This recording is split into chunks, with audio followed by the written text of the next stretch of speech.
वाले साहब, आपके ख्याल में आज जो इलेक्शंस हुए क्या वो शफाफ थे? अकबर एस बाबर साहब की मैं गुफ्तगू सुन रही थी, वो ये कह रहे थे कि जी ये डेमोक्रेटिक उसूलों पर तो नहीं इलेक्शंस हो रहे, हम गए, हम मेंबर हैं, हमें कागजात नहीं मिले, वहाँ कागजात थे ही नहीं। तो ये जो सिस्टम है, जो स्ट्रक्चर है इंट्रा पार्टी इलेक्शंस कराने की, जो स्क्रूटनी ज़ाहिर सबकी होनी चाहिए, मगर क्या ये उस स्ट्रक्चर पर पार्टीज़ करवाती भी हैं और जमहूरियत को रिटेन करती भी हैं विद इन द पार्टी? एक तो कोई एक इलेक्शन, जनरल इलेक्शन हो, भले पार्टी के इलेक्शन हो, बड़े बलसियाती इलेक्शन हो, कौन से ऐसे हैं जिनके बारे में कहा जा सकता है कि वो बिल्कुल ऐन आइन, कानून और जमहूरी असूलों के मुताबिक हुए हैं? सिर्फ शेड्यूल आइन के मुताबिक आ जाता है, अब तो वो भी नहीं आता। अब तो शेड्यूल भी आइन से मावरा हो गया है और वो कभी 4 महीने आगे चला जाता है, कभी साल आगे चला जाता है इलेक्शन। तो ये सारे मामला पाकिस्तान की जो जमहूरियत है ना, वो इसी तरह ही चलती है कि कभी इलेक्शनों में आपके मसाइल आ जाते हैं, कभी इंटर पार्टी इलेक्शन में मसाइल आ जाते हैं। लेकिन बहुत इंटरेस्टिंग आपने जो पहला सवाल किया नजमुल साकिब साहब से, वो बहुत एक इंटरेस्टिंग, मुझे आज सुबह सुबह आपके लिए शौक लगा। मैंने टीवी ऑन किया तो फैसल करीम कुंडी साहब प्रेस कॉन्फ्रेंस कर रहे थे और वो पार्टी इलेक्शंस को चैलेंज कर रहे थे। तो मैं बड़ा हैरान हुआ, मैंने कहा कि इनके तो इलेक्शन हुए नहीं, तो ये और फिर ये बहादुरी कैसी आ गई फैसल करीम कुंडी में। तो मुझे पता चला कि वो पीटीआई के इलेक्शंस की बात कर रहे हैं जी। फिर उसके बाद मरियम औरंगजेब साहिबा आई, फिर चलो अकबर एस बाबर साहब तो उनका तो बनता है। तो वो इतने सदमे में थे, इतने शौक में थे और उनकी चीखों से पता चल रहा था कि कोई सीरियस मसला दरपेश है उनको इस इलेक्शन से। उनकी पार्टी का नहीं था, उनसे मुतल्लिक नहीं था, उनमें से किसी ने बनना नहीं था, उसमें किसी का हक वायलेट नहीं हुआ। तो पता नहीं, उनको लग ये रहा है कि वो खौफ जो है उनका वो कम होने में नहीं आ रहा।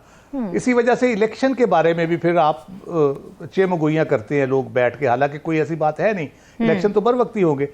फिर मियां नवाज शरीफ साहब की एक तारीख है पूरी इसके ऊपर। 1988 में वो अकबर एस बाबर थे, जब इस्लामाबाद होटल में यहाँ से 3 किलोमीटर दूर हमारे दफ्तर से इलेक्शन हो रहा था PML का, और उसमें जुनेजो साहब को नॉमिनेट किया गया था।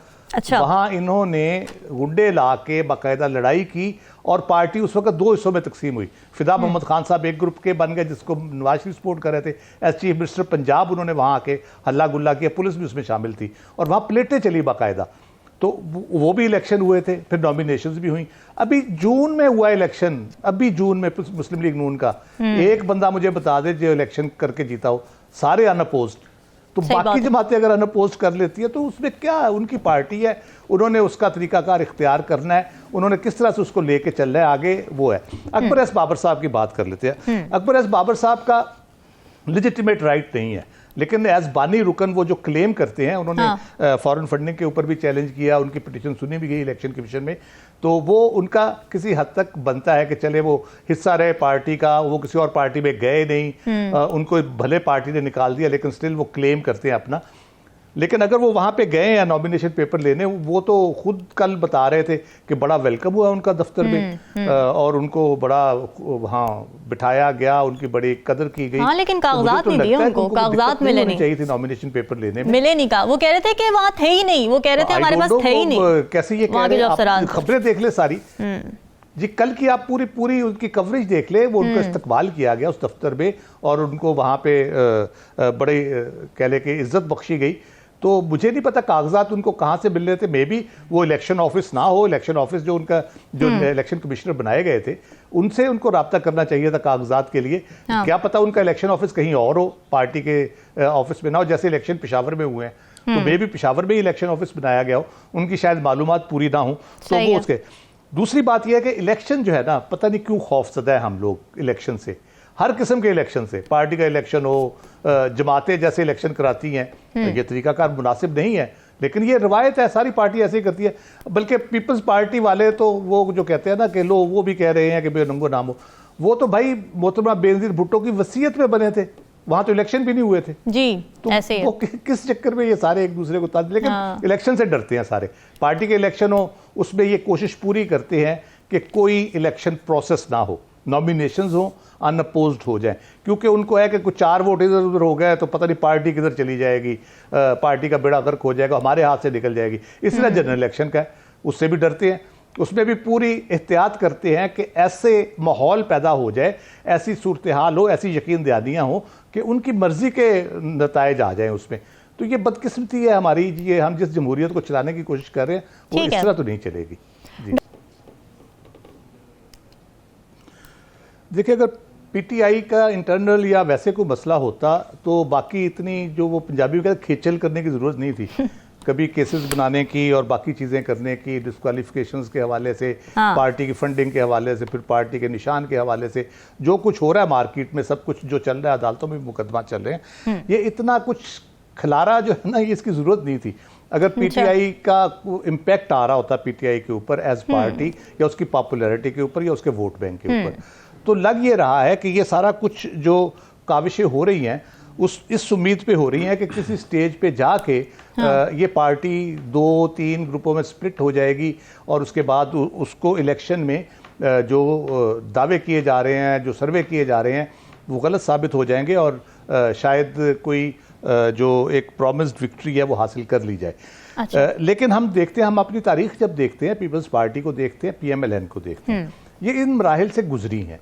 पार्टियां तोड़ी गई, पीपल्स पार्टी के 4-5 हिस्से हो गए, बेनज़ीर भुट्टो, नुसरत भुट्टो जलावतन हो गई, फिर 86 में वापस आती हैं, फिर वो लोग इकट्ठे होते हैं, फिर पार्टी के मालूम नामालूम इकट्ठे होकर जो भी इलेक्शन लड़ते हैं, लेकिन वो इलेक्शन जीत जाती हैं।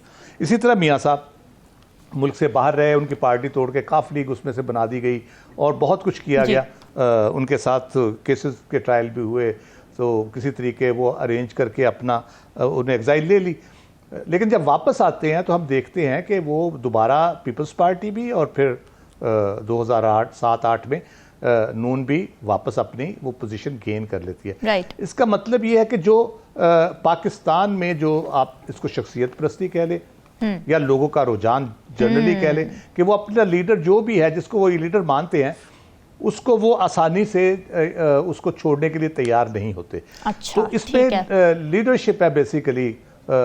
भले बेनज़ीर भुट्टो हों, जुल्फ़िकार अली भुट्टो हों, अभी बिलावल भुट्टो हों, मियाँ नवाज शरीफ हों, इमरान खान हों, तो वो जो लोग उनके साथ अटैच हैं किसी सतह के ऊपर भी, चाहे लीडरशिप की सतह पे, चाहे वर्कर की सतह पे, तो हमने देखा है कि वो आसानी से उनका साथ नहीं छोड़ते। अब इलेक्शन, बुनियादी तौर पे तो हम इलेक्शन को फोर्स ही कर रहे हैं कि आगे इलेक्शन में किस तरह से ये सारे मामला चलेंगे। तो अभी तक की जो काविशें नज़र आती हैं वो यही है कि इलेक्शन में पीटीआई जो है वो जो एक्सपेक्ट किया जा रहा है वो उस तरह से परफॉर्म ना कर पाए। अच्छा। और उसके लिए काविशें हो रही हैं। अभी तक तो कोई ऐसी चीज़ नज़र नहीं आ रही जिसकी बुनियाद पे हम ये यकीन से कह सके कि पीटीआई बिल्कुल ही टेम हो गई है, उसके टुकड़े होंगे तो वो बिल्कुल बिखर जाएगी और उसको शायद कैंडिडेट्स भी ना मिले। अभी हम इसके बारे में यकीन से नहीं कह सकते। अच्छा। लेकिन ये पॉसिबिलिटी है पाकिस्तान में।